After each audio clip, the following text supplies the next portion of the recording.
बिस्मिल्लाहिर्रहमानिर्रहीम। अस्सलाम वालेकुम। हफ्ज़ शरीफ ने एक मरतबा फिर कतरियों के बाद अरबियों से उम्मीदें वाबस्ता कर ली हैं। नून लीग का मसला ये है कि वो जब भी उन्हें लगता है कि कोई ना कोई क़ुव्वत, कोई ना कोई इदारा, कोई ना कोई शख्सियत इमरान खान की हुकूमत के ख़ात्मे में उनका साथ दे सकती है तो वो तमाम तर उम्मीदें उनसे वाबस्ता कर लेते हैं।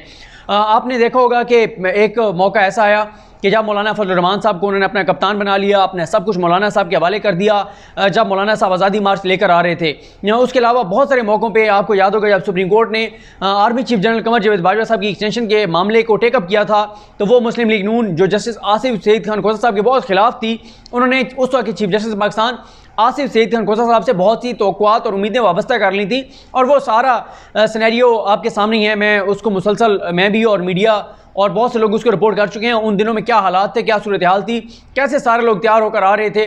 और उसके बाद फिर जब सुप्रीम कोर्ट ने मामला पार्लियामेंट को भेजा कानून साजी के लिए, फिर एक मरतबा इन्हें यह लगा कि अब हमारे पास एक मौका है कि हम कुछ लोग कुछ दो की पॉलिसी पे जाएंगे। और खैर उनको मिला है, इसमें भी कोई शक नहीं है, उन्हें बहुत कुछ मिला है। सबसे बड़ा रिलीफ तो उनको यही मिला कि जो सज़ा याफ्ता मुजरिम मियां मोहम्मद नवाज शरीफ लंदन में बैठे हैं। लेकिन नून लीग का मसला यह है कि नून लीग हर वो मौका तलाश करती है जहाँ पे वो रियासत को ब्लैकमेल कर सके।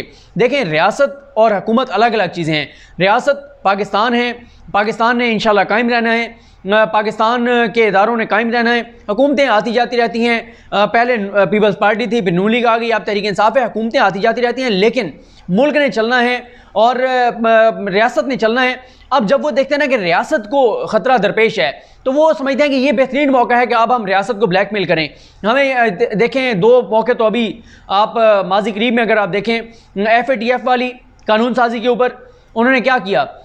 FATF वाली कानून साजी के ऊपर उन्होंने जो है वो रोला डाल दिया, NRO मांग लिया, अपनी कुछ वो रख दी, शराइत रख दी।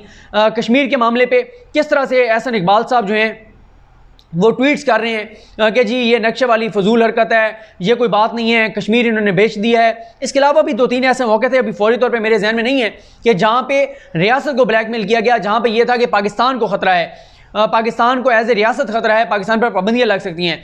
अभी जब FATF वाला मामला आया तो एहसन इकबाल साहब का बयान मौजूद है। उन्होंने कहा कि हम अमेरिका को बताएंगे, हम FATF को बताएंगे कि पाकिस्तान की हुकूमत ने इस हवाले से क्या जो है वो किरदार अदा किया और क्या मनफी किरदार अदा किया। बिलावल साहब ने भी कहा, बिलावल साहब ने कहा कि अगर हम FATF को, और पता नहीं इनमें से एक ने दोनों का नाम लिया, अमेरिका और FATF दोनों का, और एक ने मेरे ख्याल एहसन इकबाल साहब ने अमेरिका और FATF दोनों का नाम लिया, और बिलावल साहब ने सिर्फ FATF का नाम लिया कि अगर हम उनको बता दें कि हुकूमत ने क्या किया तो क्या बनेगा इनका, फिर इनका क्या होगा। यानी अपने ज़ाती करप्शन केसेस को बचाने के लिए, अपने करप्ट लीडरशिप को बचाने के लिए ये नहीं देखते कि इससे पाकिस्तान को कितना नुकसान होगा, और पाकिस्तान को एज ए रियासत जो है वो ब्लैकमेल करना शुरू कर देते हैं कि भाई हमारे साथ मामला तय करो वरना हम जाके ये करने लग जाएंगे। और नून लीग की तो मिसालें बहुत सी मौजूद हैं। डॉन लीग्स क्या था, आलमी कुव्वतों को खुश करने के लिए, आलमी कुव्वतों को बताना चाह रहे थे नवाज शरीफ के भाई मैं तो नॉन स्टेट एक्टर्स के खिलाफ हूँ, लेकिन हमारी फौज जो है वो नॉन स्टेट एक्टर्स के साथ है, उनके हक में, और ये नॉन स्टेट एक्टर्स को ख़त्म नहीं करने देती हमारी फौज। नवाज शरीफ साहब भारत में जाकर क्या बातें करते थे, नवाज शरीफ पाकिस्तान से बाहर जाके और इंडिया के वज़ीर आज़म को जो है वो फ़ोन किया करते थे। तो बहुत सारी इनकी माजी में भी मिसालें इस तरह की मौजूद हैं। अब इन्होंने एक मरतबा फिर ये जो अरबी में ट्वीट्स हो रही हैं, और नून लीग वालों का मसला ये है कि जब भी इन्हें लगता है कि अब शायद ये चीज़ पाकिस्तान के लिए नुकसानदेह होगी, हुकूमत के लिए नुकसानदेह होगी, तो ये इनसे ना बर्दाश्त नहीं होता। ये फ़ौरन अपने हामी रिपोर्टर्स को फ़ोन कर करके कहने लग जाते हैं कि भाईजान करें तैयारी, आ रहे हैं, हम फिर आ रहे हैं, तैयारियाँ करें। अब एक मरतबा फिर उन्होंने ये और मैं हमेशा ये कहता हूँ कि हमेशा जल्दी कर देते हैं रसगुल्ले खाने में।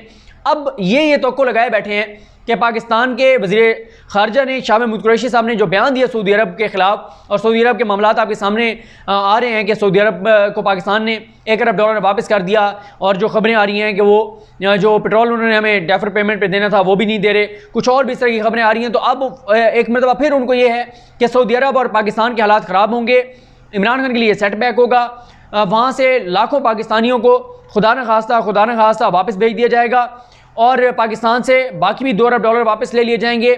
जो पैकेज अनाउंस किया था UAE ने, जो पैकेज अनाउंस किया था सऊदी अरब ने, ये पैकेजेस भी ख़त्म हो जाएंगे, वो सारे मुआहदे भी ख़त्म हो जाएंगे, पाकिस्तान मुआशी तौर पे मुश्किल में आ जाएगा, और इस तरह से हुकूमत जो है वो ख़तरे में आ जाएगी। और फिर जो है इस हुकूमत का बरकरार रहना मुमकिन नहीं रहेगा। और साथ ही वो ये समझते हैं कि क्योंकि सऊदी जो वलीअहद हैं उनके और ट्रंप के तल्लुकात बहुत अच्छे हैं, सऊदी अरब और अमेरिका के तल्लुकात बहुत अच्छे हैं, और सऊदी अरब अमेरिका भारत ये चाहते हैं कि पाकिस्तान में ऐसे लोग इक़्तिदार में हों जो चाइना, मलेशिया, तुर्की, ईरान इन मुल्कों के करीब होने की बजाय अमेरिका की उसमें कैंप में रहे, अमेरिका के साथ रहे, और अमेरिका का चौकीदार और थानेदार इस खित्ते में जो है वो इंडिया है, तो इंडिया के साथ भी उसके मामला ठीक हों।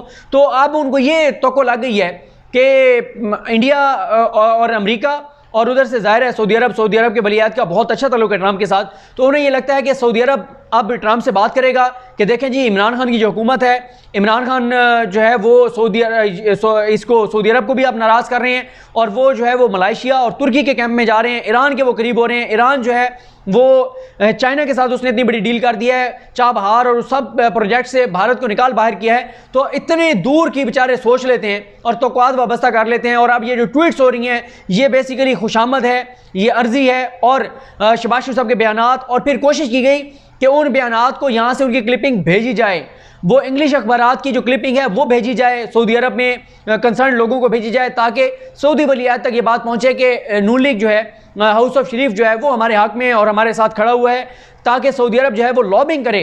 लेकिन मेरा ये ख्याल है अब ये मामला ज़्यादा नहीं चल सकता, क्योंकि हमारे सामने है कि जब नवाज शरीफ साहब को बचाने के लिए सऊदी अरब ने कहा था इमरान खान को, तो इमरान खान नहीं माने थे और इमरान खान ने दो टोक इनकार कर दिया था।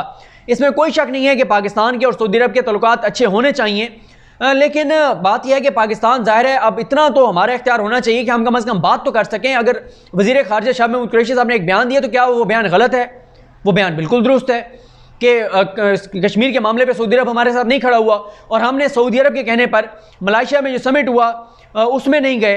हाँ, वो जो पाकिस्तान ने तुर्की के साथ, मलेशिया के साथ मिलकर और इंग्लिश चैनल लाना था वो हम नहीं लाए, हमने जो उनके साथ कुछ और तिजारत बढ़ानी थी वो हमने नहीं बढ़ाई, हम उनके ब्लॉक का हिस्सा नहीं बने। और अगर हम देखते हैं तुर्की, मलेशिया वो हमारे हक में कश्मीर के मामले पे हमारे हक में बयान दे रहे हैं, लेकिन सऊदी अरब की तरफ से मुकम्मल खामोशी है।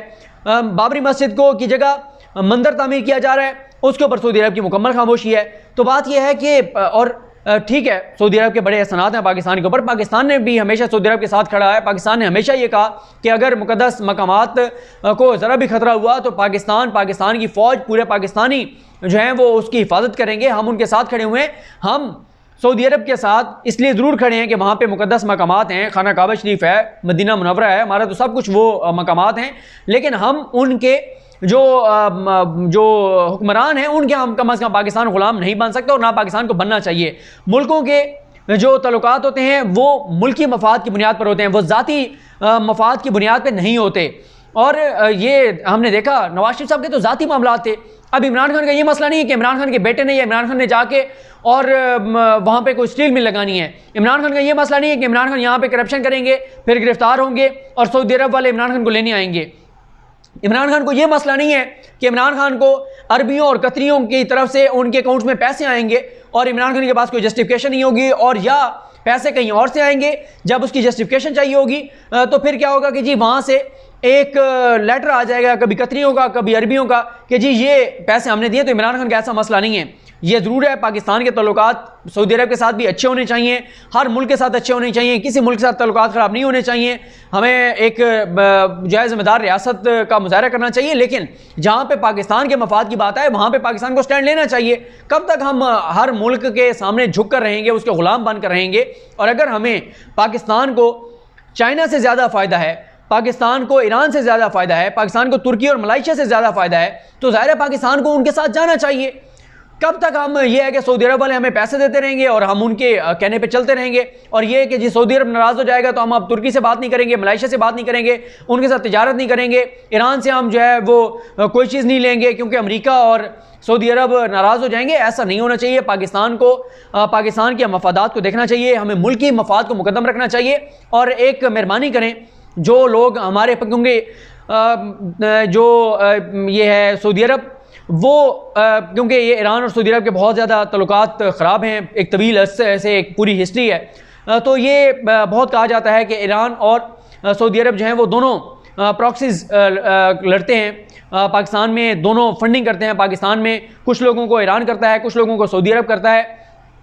बात यह है कि एज ए पाकिस्तानी हमारा सबसे पहले जो हमारा मफाद होना चाहिए, जो हमारा प्यार होना चाहिए, जो हमारी मोहब्बत होनी चाहिए, वो पाकिस्तान के साथ होनी चाहिए, किसी और मुल्क के साथ नहीं होनी चाहिए। अगर पाकिस्तान को फ़ायदा है ईरान के साथ तल्लुकात रखने में और चाइना और तुर्की और तो हमें पाकिस्तान के इस फैसले के साथ खड़ा होना चाहिए। जिन लोगों को सऊदी अरब फंडिंग करता है, जिन लोगों को पैसे देता है सऊदी अरब, वो बड़े चीख रहे हैं, वो बहुत चिल्ला रहे हैं। भाई आप चीखते रहें, चिल्लाते रहें। जब पाकिस्तान की रियासत का जहाँ पे फ़ायदा होगा, पाकिस्तानियों को उसके साथ खड़ा होना चाहिए। और अगर कोई मुल्क पाकिस्तान के साथ नहीं चल रहा तो हमें कब तक हम उसके रहमो करम पर रहेंगे। और ऐसी बात नहीं है कि सऊदी अरब को एकदम इतने बड़े स्टेप्स ले लेगा। उम्मीद है कि चीज़ें बेहतर हो जाएंगी और पाकिस्तान भी सऊदी अरब के लिए इंपॉर्टेंट है। ऐसा भी नहीं है कि पाकिस्तान इतना गैर अहम मुल्क है कि सऊदी अरब एकदम सब कुछ ही पाकिस्तान के साथ ख़त्म कर देगा, ऐसा भी मुमकिन नहीं है। बहरहाल देखते हैं कि ये मामला आगे किस तरफ जाते हैं। कोशिश ज़रूर हो रही है कि पाकिस्तान के जो बयान आया, ठीक है, वो बयान गलत नहीं था, वो दुरुस्त बयान था। लेकिन ये है कि हमारे मामलात मज़ीद ख़राब नहीं होने चाहिए सऊदी अरब के साथ, और पाकिस्तान के तल्लुकात सऊदी अरब के साथ ठीक रहें या ठीक ना रहें। लेकिन ये ज़रूर है कि जो सोचा जा रहा है नून लीग की जानिब से बड़ी दूर की वो लेके आए हैं, तो मेरा नहीं ख्याल कि उनकी ये ख्वाहिश पूरी होगी। और ये ज़रूर है कि वो ये चाहते हैं कि उनको ज़ाहिर है सऊदी अरब ये इस मौके पे ये नोट कर ले कि आइंदा पाकिस्तान में अगर अभी इमरान खान की हुकूमत को नहीं भी हटाया जाता तो अगला जो इलेक्शन हो उसमें नून लीग को सपोर्ट किया जाए। और नून लीग क्या चाहती है? पैसा। जैसे उसामा से ले लिया था जीतने के लिए, जैसे ISI से ले लिया था, IJI जब, और वो सारा जो इन्होंने 1990 में नवाज शरीफ साहब इक़्तिदार में आए थे, ISI से पैसे लेके और ISI की फंडिंग से इक़्तिदार में आए थे। नवाज शरीफ साहब इक़्तिदार में आने के लिए, नून लीग इक़्तिदार में आने के लिए उनको पैसा चाहिए, उनको सपोर्ट चाहिए। वो सपोर्ट उसामा बिन लादेन से हो, वो सऊदी अरब से हो, वो अमेरिका से हो, वो जिससे मर्जी हो, इक़्तिदार आना चाहिए, करप्शन होनी चाहिए, लूट मार का इख्तियार होना चाहिए, करप्शन के जो केसेस हैं उनमें बचाव होना चाहिए। नवाज शरीफ लंदन बैठे हैं, जहाँ बैठे हैं उनको गिरफ्तार नहीं होना चाहिए। ये उनकी मुख्तसर सी ख्वाहिशात हैं और अल्लाह ना करे कि उनकी ये ख्वाहिशात पूरी हों। और पाकिस्तान में जो भी हुकूमत हो, ऐसी हुकूमत हो जो पाकिस्तान के मफादात का ख्याल रखे, वो अपने ज़ाती मफादात के लिए पाकिस्तान के मफादात के ऊपर कोई कंप्रोमाइज़ ना करे। मुझे अपनी दुआ में याद रखें। अल्लाह करीम हम सब का हामी नासरो। अल्लाह हाफ़िज़।